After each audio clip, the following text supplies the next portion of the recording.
Now, Oklahoma is popular for countless reasons. Growing up in Washington State, I heard so many wonderful things about Oklahoma. However, I didn't catch the part about UFOs, the Bigfoot sightings, and the outlaws this state is so famous for. Today, we introduce you to an author who has dedicated his life to inform people about the great state he likes to call mysterious Oklahoma. McCurtain County has a man-beast. With people hanging on to every word, author David Ferris tells the tales of Oklahoma life back in the day. I'd always loved spooky stories. That's how I compiled the spooky stories. As far as the Westerns, one day I decided I was going to write the great American Western novel. A novel showcasing the most notorious outlaw battle in Oklahoma, the Ingalls Shootout.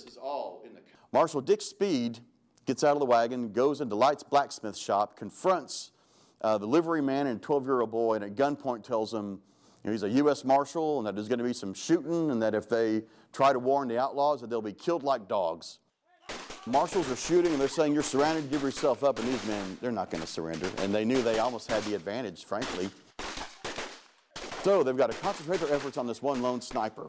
And they tell him, come out, and he says, if I come out, I'll come out shooting. And they said, we're going to burn down the hotel. And finally, they realized he wasn't shooting back.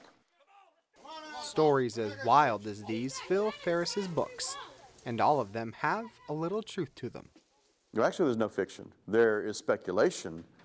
I am compiling the history and folklore of such events to exclude some because they are not verifiable, but they are still of substance. They're still pertinent to an area.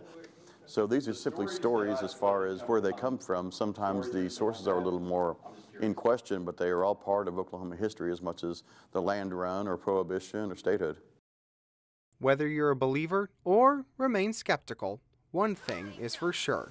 You can never be positive what's going to happen next in this mysterious Oklahoma. Now, Ferris's latest book is a compilation of all of his previous publications and includes Oklahoma tales he wasn't able to share.